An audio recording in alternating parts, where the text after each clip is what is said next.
अच्छा, ऐसा धोखा हमारे साथ किया, भोगोगे तुम। ये जो निकलता है ना भोगोगे, ये अकाट्य होता है। क्योंकि किसी का भी हृदय, मान लो किसी भी जीव जंतु को आप कष्ट दें और उसका हृदय आह भर जाए, तो वो आह वज्र की लेखे तुम्हें भोगना पड़ेगा। वो आह किसी की ना लेना जिंदगी। कोई ऐसा कहा, कोई आह भर करके कह दिया तुम समर्थ हो, हम तो कुछ कर नहीं सकते, वो अंदर से दुखी, फिर तुम्हारी सामर्थ्य काम नहीं करेगी, मिट्टी में मिला देगी। ऐसा नहीं कि आप जो कर रहे हैं कोई देख नहीं रहा, कोई हिसाब किताब नहीं, जो कर रहे हैं अवश्य में भोक्तव्यम। बहुत सावधान। जीव स्वयं नित्य निरंतर कर्मों के जाल को रच रहा है और अपने आप को बांध रहा है। आपको मुक्त होना है, बंधना नहीं है। जीव का जन्म कर्मों के अनुबंध से होता है, कर्मों के बंधन से होता है, और उसको अपना ऋण चुकाना होता है। कर्मानुबंध ये बहुत सूक्ष्म विषय है। जैसे आप जिस परिवार में जन्म लिए हैं, तो उस परिवार के लोगों से आपका ऋण है, इसलिए उसी परिवार में आप आए हैं। और ऋणानुबंध उसको बिना चुकाए या बिना वसूल किए आप वहां से जाएंगे नहीं। आपको लेना है तो वसूल करना है, और देना है तो चुकाना है। ये पूर्व के जन्मों से निश्चित किया गया है। जैसे किसी के यहां पुत्र हुआ, जन्म से ही पैसा खर्चा शुरू हुआ, जो बड़ा हुआ तो उद्दंडता के द्वारा मार पूरे परिवार को क्लेश पर क्लेश देता चला जा रहा है। ये तुम्हारे कर्म का फल है। या ऐसे शक्तिहीन बुद्धिहीन ऐसे पागल पूरे जीवन सेवा करो, तुमसे अपना हिसाब चुकाने के लिए वो आया है। अब परिवार के जो सदस्य जुड़े आके, मतलब पत्नी आते ही पूरी हृदय में आनंद, परिवार में आनंद, और जीवन भर वो आनंद ही सुख देने के लिए उसका जन्म हुआ। वो अपना ऋणानुबंध मुक्त, और आते ही भयंकर क्लेश खड़ा कर दिया, बीच में दीवार और झगड़ा वैसा, फिर अतरे दिन मारपीट शुरू, कलह अशांति, पूरा जीवन नर्क हिसाब करने आए। यहां ऋण चुकाए बिना कोई जा नहीं सकता, ऋण चुकाना पड़ेगा। किसी का ऋण वसूल करना है तो किसी को ऋण चुकाना है, दोनों काम करने होते हैं। अनेक जन्मों में अनेक लोगों के साथ हमने जो बर्ताव किए हैं, अच्छे या बुरे, वो होंगे। अब किसी आदमी को हम जानते नहीं, अचानक मिला, अचानक टक्कर लगा और मार पीट गाली गुप्ता सब कर दिया, चुपचाप सह लो। क्यों? ये आपका हिसाब है, पूर्व का हिसाब। हमारा उससे कोई द्वेष नहीं, कोई संकल्प नहीं। अचानक घटना घटी और हमसे द्वेष करने लगा, हमें पीटने लगा, हमें गालियां दे, ये हिसाब है, चुपचाप सह जाओ। अपने घर का भाई ही भारी दुश्मन बन गया और क्लेश दे, हिसाब है। एक प्रभुदत्त ब्रह्मचारी जी की वाणी में पढ़ा था, एक महात्मा जी भ्रमण करते थे, तो उस समय असरफियां चलती थी, मोहरे असरफियां, तो उनको भेंट में देते लोग। तो या तो ठाकुर सेवा में लगे तत्काल, या संत सेवा में तत्काल लगे, उसका संग्रह करके डोलना ये ठीक नहीं है। बैरागी के लिए सिद्धांत में ये ठीक नहीं है। तो जब 2, 4, 6, 8 ऐसे मोहरे हुई, तो उन्होंने विचार किया कि और भ्रमण करके जब काफी मोहरे हो जाएंगी, तो प्रयागराज में जब कुंभ पड़ता है, एक बार पूरे सब अखाड़े के संतों को, अलग अलग संप्रदाय सब संतों को बुलाएंगे और सबको पाएंगे। अब साधु है तो यही विचार करेगा, और क्या विचार करेगा। तो उन्होंने ऐसे डंडा बनवाया, बेंत, जो ऊपर से चूड़ीदार और भीतर पोला, और मोहरे उसमें डालते गए। और भ्रमण, जहां जहां श्रद्धालु भगत थे सबके यहां जाना और इच्छा रखना कि एक मोहर तो दे ही दे दक्षिणा में।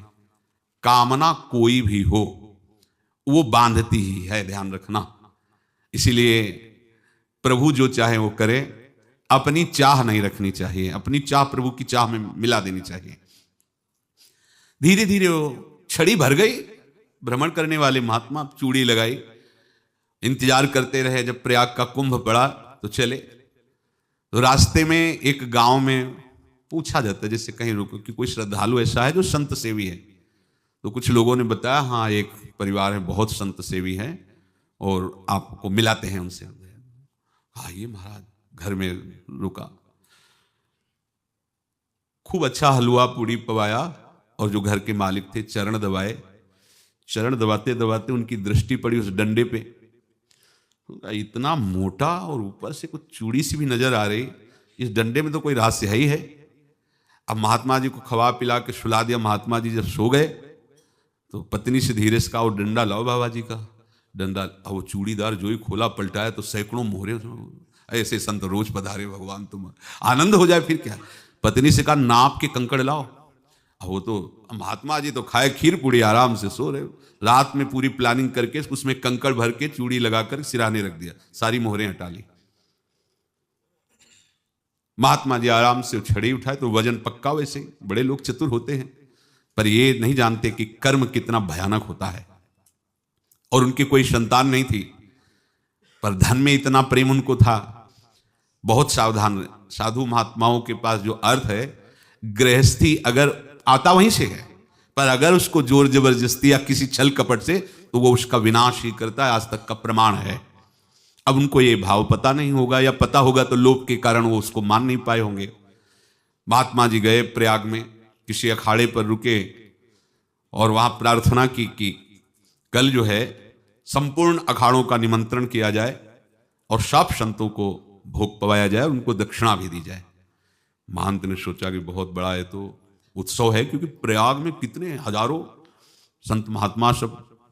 तो उनका महाराज बोरों इसमें चीनी और टीनो घी लगेगा, सब व्यवस्था। बोले आप मंगाइए, एक एक हिसाब हम करेंगे, हमारे पास सब व्यवस्था है। बोले कुछ तो पहले दे दो, इकट्ठे देंगे हम। उनको था कि अगर हम छड़ी खोला और दो चार मोहरे दी, किसी को पता लग गया तो गड़बड़ हो सकती। बोले हम भंडारे के समय आखिरी में सब कुछ आपको दे देंगे। ठीक है। वो अपने पास से पैसे लगाकर खूब जितना सामग्री सब लाए लाखों की, और सब संतों को निमंत्रण कर दिया। संत जन निमंत्रित हो गए, भंडारा बन रहा है। तब वहां के महंत है, उनका देखो भंडारा भी बन रहा है, संतों को निमंत्रण। अब आप अर्थ की व्यवस्था कीजिए, क्योंकि इतनी बड़ी हमारी सामर्थ्य नहीं थी जितना हमने किसी तरह हमने व्यवस्था की। अब मुझे अर्थ चाहिए, तभी आगे की व्यवस्था बढ़ेगी। संतों को दक्षिणा देंगे और जिनसे अर्थ लिया उनको दे। देखो रसोई बन गई है सब। दुर्गा छत में विश्वास नहीं तो ये अभी चूड़ी खोली। उनको तो था ना कि मोहरे हैं कंकड़। तो जैसे कितना उनको सदमा लगा होगा, हजारों संतों का निमंत्रण, रसोई बन, मतलब संत हो के छल कपट। तो उनका महाराज आपने तो हमारा नाश कर दिया, जो महंत थे। अब बताओ रसोई बन गई, संत निमंत्रित हो गए, आप ये कंकड़ दिखा रहे हैं हमको। आपने तो हमें बर्बाद कर दिया, हमारी इतनी सामर्थ्य नहीं थी, आप पहले बता देते। संत होकर ऐसा छल कपट। अब वो बोले तो क्या बोले, क्योंकि उनको पता था कि मोहरे हैं इसमें। अंदर से उनका चिंतन गया उसी सेठ के पास, अच्छा ऐसा धोखा हमारे साथ किया, भोगोगे तुम। ये जो निकलता है ना भोगोगे, ये अकाट्य होता है। क्योंकि किसी का भी हृदय, मान लो किसी भी जीव जंतु को आप कष्ट दें और उसका हृदय आह भर जाए, तो वो आह वज्र की लेखे तुम्हें भोगना पड़ेगा। वो देखो भीष्म जी को भोगना पड़ रहा है ना। सांप को ऐसे धनुष की नोक से उठाया और बंबूल के कांटों के ऊपर फेंक दिया, कई दिन तक शेदा हुआ, वो आह भर करके मरा। तो आपको 6 महीने बाणों की सैया पर आह किसी की ना लेना जिंदगी में। कोई ऐसा कोई आह भर करके कह दिया तुम समर्थ हो, हम तो कुछ कर नहीं सकते, और अंदर से दुखी, फिर तुम्हारी सामर्थ्य काम नहीं करेगी, मिट्टी में मिला देगी। फिर ये तो संत थे, और भगवत आराधना के लिए, संत आराधना के लिए ही ऐसा किए हुए थे। अब इनका कैसे मुंह दिखाएं, अब क्या करें। सुबह संत जन आएंगे, सबके बीच में हमारी कि देखो इन्होंने, अब क्या करें। गए और संगम में जाके छलांग लगाई, अपने प्राण त्याग दिए। अब उनके तो पास मोहरे थी और व्यापार बढ़ा, और 9-10 महीने बाद ही लड़का हुआ। अब तो उनको आके संत फलीभूत हो गया। देखो व्यापार चल रहा, लड़का नहीं होता था, लड़का भी हो गया। बड़ा आनंद छा रहा है। जब से वो प्रकट हुए और धन की वृद्धि शुरू हो गई, पढ़ाई लिखाई में उनके खर्चा हुआ सब, बस बीमारी शुरू हो गई उनके शरीर में। अब उसमें पैसा जाना शुरू हुआ। इतने आसक्त वो दोनों हो गए कि कुछ भी हो, व्यापार ठप, संपत्ति बेचना शुरू। तो उन्होंने कहा कि बेटा मैं क्या कर सकता हूं तुम्हारे लिए। बोले हमारी अंतिम इच्छा है, प्रयाग चलो और जितने प्रयाग में संत महात्मा सबको एक बार भंडारा करवाओ। हमारी इच्छा अंतिम है, क्योंकि अंतिम यही इच्छा थी। तो बोले अब ज्यादा संपत्ति तो नहीं रह गई। तो बोले घर बेच दो, मेरे लिए ही तो है, बेच दो। मुझे लगता मैं बचूंगा नहीं, पर मेरी अंतिम इच्छा पूर्ण कर दो।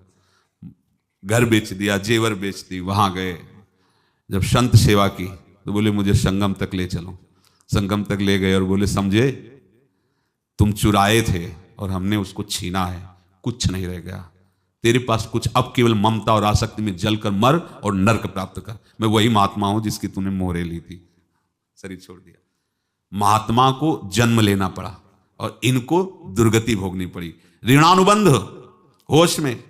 ऐसा नहीं कि आप जो कर रहे हैं कोई देख नहीं रहा, कोई हिसाब किताब नहीं, जो कर रहे हैं अवश्य में भोक्तव्यम, बहुत सावधान।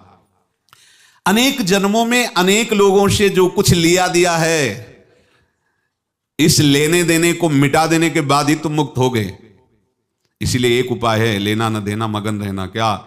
मालिक को समर्पित हो जाओ, मालिक को अपना माना हुआ समर्पित कर दो, खत्म। अहम त्वाम स्वरूपापेभ्यो मोक्षयिष्यामि, सब खत्म, आगे पीछे लेना देना सब खत्म। एकादश स्कंद में भगवान श्री कृष्णचंद्र जी ने कहा, जो मेरे चरणों का आश्रय लेकर भक्त मेरा भक्ति करता है, उसके पितृ ऋण, मातृ ऋण, देव ऋण, ऋषि ऋण, सब ऋणों से मैं मुक्त कर देता हूं। बस यही एक उपाय है जो इसके बंद करने का उपाय भक्तों के लिए है, वो यही है, भगवान की शरण में होकर अपना माना हुआ पूरा भगवान के अर्पित कर दो। अर्पित करने का तात्पर्य उसमें अहम हटा दो। तो दियम वस्तु गोविंदम तुभ्यमेव समर्पये। जिनसे तुमने सेवा करवाई है उनकी सेवा करनी पड़ेगी, जिनसे तुमने जो कुछ लिया है उनको देना पड़ेगा। ये लेने देने का व्यापार जब तक समाप्त नहीं होगा तब तक तुम्हारा जन्म मरण चलता रहेगा। अब आपको यहां समझना है, यदि आपसे किसी ने पैसे लिए बेईमानी करके नहीं दे रहा है तो आप उसको गाली मत दीजिए, आपने बेईमानी की थी इसलिए आपकी बेईमानी हुई है, ले गया, कोई बात नहीं है, बंधन से मुक्त हुए, जो बोझा था चला गया। उसको ऐसा ना देखे कि ये बेईमान हमारे रुपए मार लिए, अब जो कुछ होगा देखेंगे। अगर आप आगे नया कुछ करते हैं तो फिर आगे का हिसाब आपको भोगना पड़ेगा, ध्यान रखना। ऐसा नहीं है कि आपको भोगना नहीं पड़ेगा। एक ही उपाय है कि अब जो शरीर धारण किए इसी में जो भोग ले, आगे ना होना चाहिए। तो क्या करे? सर्वतो भावेन भगवान की शरण ले ले। ये तो सर्वाणि कर्माणि मयि सन्न्यस्य मत्पराहा अनन्येनैव योगेन माम ध्यायन्तु उपासते तेषाम् अहं समुद्धर्ता मृत्यु संसार से। ये बड़ा कठिन है पार होना, कोई छोटी मोटी बात है। एक महात्मा बाल्यावस्था से भजन करते थे, शालिग्राम भगवान पास रखते थे और उन्हीं की आराधना करके बस पाठ, नाम, जप और भ्रमण करते थे। यौवन अवस्था थी, गंगा जी के किनारे अपने ठाकुर को विराजमान करके स्नान करने के लिए कपड़ा ही उतार रहे थे कि 90 लोग आ गए, भाला तलवार सब लोग, मारो मारो इसको मारो, घेर लिया। तो उन्होंने हाथ जोड़कर कहा, हमने क्या अपराध किया? कोई सुन ही नहीं रहा। तो उन्होंने कहा, मार तो डालोगे ही आप 90 लोग, हम कोई अस्त्र शस्त्र तो लिए नहीं, एक बार हमें गंगा में डुबकी लगा देने दो और अपने ठाकुर को स्नान करा देने दो, फिर इसके बाद आप मार देना।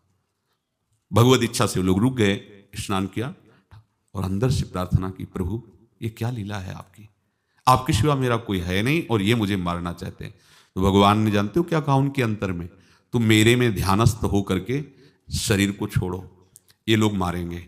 ये मेरे भजन का फल है कि तुम्हें 90 जन्म नहीं लेना पड़ेगा। एक ही जन्म में 90 मिलके, तुमने 90 हिंसा की थी पूर्व में, तो तुम्हें 90 बार जन्म लेना होता और एक एक करके मारते। ये मेरे भजन का प्रताप है कि एक बार में ही 90 का हिसाब हो जाएगा। तुम आंख मूंदो, मेरे ध्यान में मगन रहो, मेरे प्रताप से तुम्हें कोई चोट नहीं होगी और स्वाभाविक मूर्छा अवस्था में प्राण तुम्हारे छूट जाए। ऐसा ही हुआ, ऐसा हुआ। तो ये बात समझ लो कि ये जो कर्मानुबंध है, ऋणानुबंध है। आप देखो, अगर शाप महात्माओं ने दिया कि तुम्हारे वंश का इससे विनाश होगा, तो भगवान भी परम धाम जा रहे तो उसी कील से, बाण की नोक में जो मछली लील गई थी, छोटा कण, उसी से की नोक बनाई और उसी नोक प्रहार किया। भगवान के श्री चरण में वही बाण की नोक लगी और भगवान ने स्वीकार किया ना। भगवान का बड़ा लीला विचित्र है।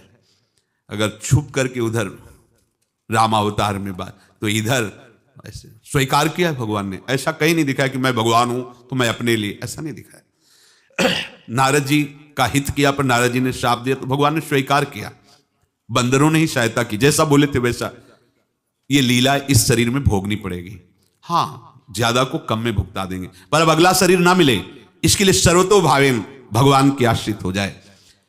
जैसे आपने दुकान फैला रखी है तो उसमें दो काम होते हैं, लेना और देना। किसी को उधार दिया है तो हमें उसे लेना है, और कोई नगद देकर सामान ले रहा है तो उसे सामान देना है, या उधार लिया है तो हमें उधार देना है। अब अगर दुकान बंद करनी है तो तुम्हें देने वालों पर जोर देना है, लेने वालों पर जोर नहीं। लेने वाला तो जाओ, हम क्षमा किया, समर्पित किया, हमारा कोई संबंध नहीं, खत्म हो जाए, वो खुशी हो जाएगा। लेकिन देने वाला, तुम अगर दुकान भी उठा दोगे तो जहां भी रहोगे तुम्हारे पास वो आएगा, लाइए हमारा। तो देने पर नजर रखिए, जिसका जिसका हिसाब है वो आपके सामने आता जाए, हटाते जाओ। लेने पर नजर मत रखिए और दुकान फौरन उठा दीजिए, नहीं, अगर लेते देते रहे तो चलता रहेगा। आगे चलकर कुछ लेना ना देना, मगन रहना बस अपने प्रभु के चिंतन में। अब हम कैसे जाने कि किसको क्या देना है, हमें क्या पता? तो हम पूरा हिसाब जिनको पता है उनको दे देते हैं, समझ रहे हो? उनको पता है क्या लेना है क्या देना है, तो इनके पास पहुंच गया, सरकारी हिसाब से सब बराबर कर देंगे। हमको अपनी जिम्मेवारी इनकी चरणों में समर्पित कर देना है, तभी हम जीवन मुक्त होंगे। ये रहस्य की बात है। प्रभु कह रहे हैं, यस्य सर्वे समारंभाः काम संकल्प वर्जिताः ज्ञानाग्नि दग्ध कर्माणं तमाहु पंडितम बुधाः। जिसके संपूर्ण कर्मों के आरंभ संकल्प और कामना से रहित हैं, तथा जिसके संपूर्ण कर्म ज्ञान रूपी अग्नि से जल गए हैं, उसको ज्ञानी जन भी पंडित कहते हैं, बुद्धिमान कहते हैं। पूज्य श्री भाई जी महाराज कह रहे हैं, जैसे वहां ज्ञानाग्नि से दग्न कह रहे हैं, तो अपने वृंदावन वासियों का प्रेमाग्नि से सब कर्म संस्कार दग्न होते हैं। जिस समय आपके हृदय में भगवत प्रेम का प्रादुर्भाव होगा, तो लेश मात्र कभी तुम्हें दुख नहीं भोगना पड़ेगा। प्रेम का प्रादुर्भाव होते ही दुख का नाश हो जाता है, महासुख। जब प्रेम का प्रादुर्भाव होगा तो समस्त पाप भस्म हो जाते हैं, अशांति नष्ट हो जाती है, संसार ज्वाला स्पर्श भी नहीं कर सकती है। जब भगवत प्रेम का प्रादुर्भाव होता है तो हो सकता है उस उपासक के जीवन में दुखों का पहाड़ टूट पड़े, परिवार खिलाफ, शरीर रोगी, अव्यवस्था, बहुत बहुत कुछ, सब कुछ। कह रहे हैं इतना सब होने पर भी उसके हृदय में कोई भी दुख नहीं होता। ऐसा सामर्थ्यशाली भगवत प्रेम है। भगवान के चरणारविंद का जिसके हृदय में प्रेम है, भारी से भारी दुख भी उनको विचलित नहीं कर सकता।